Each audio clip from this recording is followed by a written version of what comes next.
پھر پڑھ صداقت کا، عدالت کا، شجاعت کا، لیا جائے گا تجھ سے کام دنیا کی امامت کا۔ السلام علیکم ورحمۃ اللہ وبرکاتہ۔ الحمد للہ وحدہ والصلاة والسلام علی من لا نبی بعدہ، اما بعد۔ احباب اور عزیزان گرامی، آج کے اس ایپیسوڈ میں جو ہمارے رمضان تقوی سیریز کا ایک حصہ ہے، آج ہم ایک بہت ہی خوبصورت لیکن بہت ہی اہم حدیث کا ذکر کرنے جا رہے ہیں۔ یہ حدیث اگر ہم اپنی زندگی میں اپنائیں تو یہ ہمارے لیے مشعل راہ ثابت ہوگی اور ہمارے تمام اعمال اللہ کی نظر میں انشاءاللہ مقبول ہوں گے، اور نہ صرف کہ مقبول ہوں گے بلکہ ہماری دعائیں بھی انشاءاللہ اللہ سبحانہ و تعالی انہیں قبولیت کا درجہ عطا فرمائیں گے۔ یہ حدیث ابو ہریرہ رضی اللہ عنہ نے روایت کی ہے نبی صلی اللہ علیہ وسلم سے، جس میں ہمارے نبی صلی اللہ علیہ وسلم نے فرمایا، ان اللہ طیب لا یقبل الا طیبا، کہ اللہ طیب ہیں، اللہ طیب ہیں، لا یقبل الا طیب، اور صرف وہی چیز قبول کرتے ہیں جو طیب ہوتی ہے، جو طیب ہوتی ہے۔ طیب کا معنی جنرلی جب ہم اردو میں بولتے ہیں تو پاک باز کہتے ہیں، صاف ستھری کہتے ہیں۔ تو اس حدیث میں طیب کا معنی کیا ہے؟ طیب کا معنی جنرلی جو ہے ہر وہ عمل ہے جو شرک سے، ریاکاری سے پاک اور صاف ہو، جس میں نیت جو ہے صرف اللہ کی خوشنودی ہو، اللہ کی خوشنودی ہو، اور اللہ سبحانہ و تعالی جب ایسا عمل دیکھتے ہیں، جب ایسا عمل ان کے پاس آتا ہے، پیش کیا جاتا ہے، تو اللہ جو ہے اس کو شرف قبولیت بخشتے ہیں، اس لیے کہ اللہ بھی طیب ہیں اور جو ان کو پیش کیا گیا ہے وہ بھی طیب ہے، اس میں کوئی شائبہ نہیں ہے۔ اور ہم جب کوئی چیز کسی بڑے آدمی کو بھی اس دنیا میں پیش کرتے ہیں کسی بھی مقصد کے لیے، تو ہم کتنا اس کو بنا کر، سجا کر، سنوار کر پیش کرتے ہیں کہ لینے والا خوش ہو جائے۔ تو جب ہم اپنے اعمال کو اللہ کی جناب میں پیش کرتے ہیں تو ہمارے اعمال میں اس سے زیادہ خوبصورتی ہونی چاہیے، اس سے زیادہ اخلاص ہونا چاہیے، اس سے زیادہ اس کی جو ہے زینت ہونی چاہیے، طیب ہونا چاہیے۔ اور جب طیب ہو تو اللہ سبحانہ و تعالی اس کو شرف قبولیت بخشتے ہیں۔ اس حدیث میں ہمارے نبی صلی اللہ علیہ وسلم نے فرمایا آگے، وَإِنَّ اللَّهَ أَمَرَ الْمُؤْمِنِينَ بِمَا أَمَرَ بِهِ الْمُرْسَلِينَ، کہ اللہ نے مومنین کو انہی باتوں کا حکم دیا ہے جن باتوں کا اللہ نے مرسلین، انبیاء اور رسول کو جو ہے حکم دیا ہے۔ تو مومنین کو اللہ نے کیا حکم دیا ہے؟ مومنین کو اللہ نے یہ حکم دیا ہے، سورہ بقرہ کی آیت جو ہے ذکر کی گئی ہے، 172 آیت نمبر ہے، یا ایھا الذین آمنوا کلوا من طیبات ما رزقناکم، کہ اے ایمان والو، کلوا من طیبات ما رزقناکم، کہ ہمارے رزق میں جو طیب ہے وہ کھاؤ، جو طیب ہے، جو صاف ستھرا رزق ہے، جو پاک باز رزق ہے وہ کھاؤ۔ اور انبیاء اور رسول کو جو ہے اللہ نے کیا حکم دیا ہے اس کا ذکر جو ہے سورہ المومنون کی آیت نمبر 51 میں ہے، جس میں اللہ سبحانہ و تعالیٰ نے فرمایا یا ایھا الرسول کلوا من الطیبات واعملوا صالحا انی بما تعملون علیم، اے رسولو کلوا من طیبات، جو طیبات تمہیں عطا کی گئی ہیں وہ کھاؤ، وَعْمَلُوا صَالِحًا، اور اچھے اعمال کرو، اچھے اعمال کرو، اس لیے کہ تم جو بھی اعمال کرتے ہو اس کا مجھے علم ہے۔ اس قرآنی آیت میں اللہ سبحانہ و تعالیٰ نے فرمایا۔ تو اس کے بعد ہمارے نبی صلی اللہ علیہ وسلم نے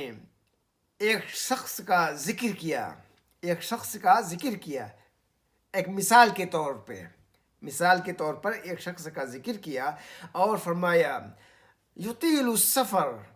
اشعث اغبر یمد یدیہ الی السماء یا رب یا رب ومطعمہ حرام ومشربہ حرام وملبسہ حرام وغذی بالحرام فأنا یستجاب لذلک۔ آپ نے ایک شخص کی مثال ذکر کی کہ یطیل السفر، کہ لمبا لمبا سفر کر کے نیکیاں کرنے جاتا ہے، حج بھی کرنے جاتا ہے، عمرہ بھی کرنے جاتا ہے، لیکن جو ہے اور بھی اعمال کرنے جاتا ہے تاکہ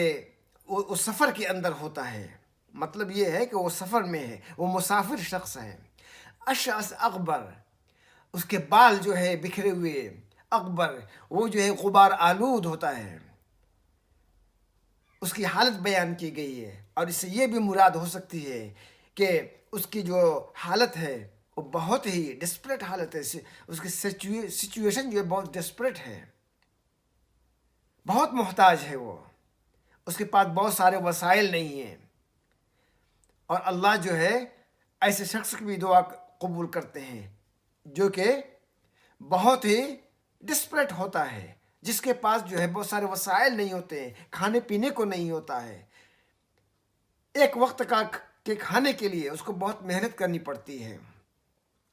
یمد یدیہ الی السماء، اپنے ہاتھ جو ہے وہ آسمان کی طرف پھیلاتا ہے دعا کے اندر، اور کہتا ہے یا رب یا رب، اے اللہ اے اللہ۔ تو نبی صلی اللہ علیہ وسلم نے یہاں پہ 4 جو ہے کنڈیشن ذکر کی ہیں جو دعا میں بہت ممد و معاون ثابت ہوتی ہیں دعا کی شرف قبولیت میں۔ ایک تو سفر ہے، سفر میں دعا قبول ہوتی ہے، جیسا کہ ہم حدیث سے جانتے ہیں۔ جب آدمی جو مضطر ہوتا ہے، جیسا کہ قرآن میں ہے کہ امن یجیب المضطر اذا دعاہ، سورۃ النمل میں ہے کہ مضطر شخص کی، پریشان حال شخص کی دعا کون قبول کرتا ہے سوائے اللہ کے۔ تو یہ بھی دعا کی استجابت کا باعث ہے۔ ہاتھ پھیلانا اپنی دعا میں، یہ بھی جو ہے دعا کی شرف قبولیت کا باعث ہے، جیسا کہ حدیث میں ہے اللہ حی کریم، کہ اللہ جو ہے حی ہے، کریم ہے، مطلب ان کو شرم آتی ہے کہ کسی کا ہاتھ خالی لوٹا دیں، کسی کا ہاتھ خالی لوٹا دیں۔ اور یا رب یا رب، وہ اصرار کرتا ہے اپنی دعا میں، اے اللہ اے اللہ اے اللہ، اور ایسے شخص کو بھی اللہ سبحانہ و تعالی خالی ہاتھ واپس نہیں کرتے ہیں۔ تو 4 جو ہے شرطیں جو ہے دعا کی قبولیت کے لیے ذکر کی گئی اس حدیث کے اندر، لیکن اس کے باوجود جو ہے نبی صلی اللہ علیہ وسلم نے فرمایا وَمَطْعَمُهُ حرام وَمَشْرَبُهُ حرام وَمَلْبَسُهُ حرام وَغُذِّيَ بِالْحَرام فَأَنَّىٰ يُسْتَجَابُ لِذَٰلِكَ، کہ یہ اس شخص کے اندر یہ 4 جو ہے کنڈیشن پائی جاتی ہیں، لیکن وَمَطْعَمُهُ حرام، اس کا کھانا پینا جو ہے سب حرام کا ہے، حرام سورسز سے ہے، کھانا بھی وَمَشْرَبُهُ، پینا بھی،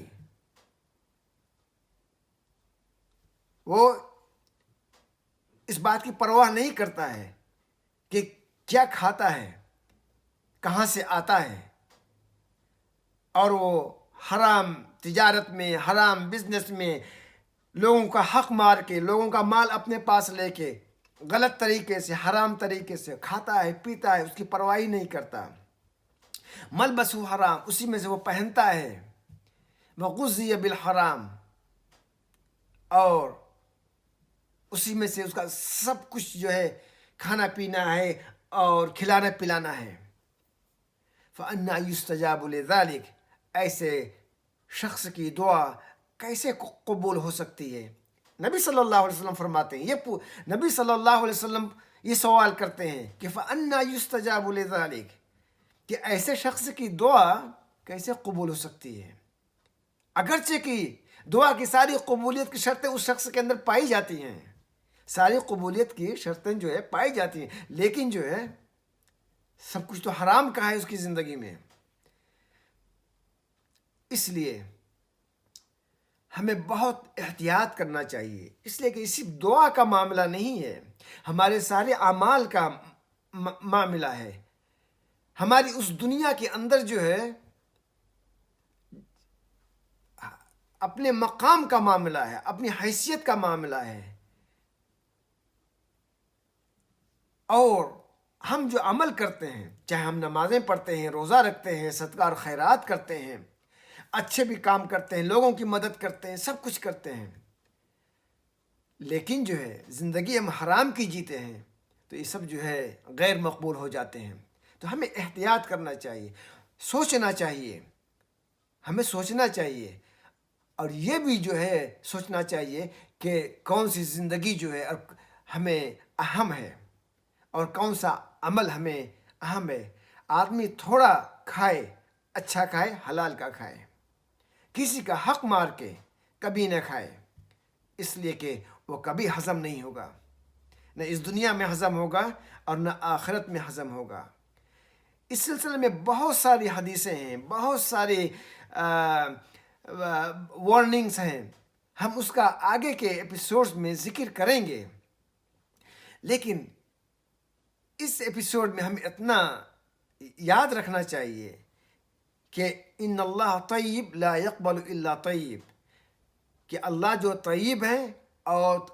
اعمال میں سے وہی قبول کرتے ہیں جو طیب ہوتا ہے. تو ہمیں اپنے ہر عمل میں،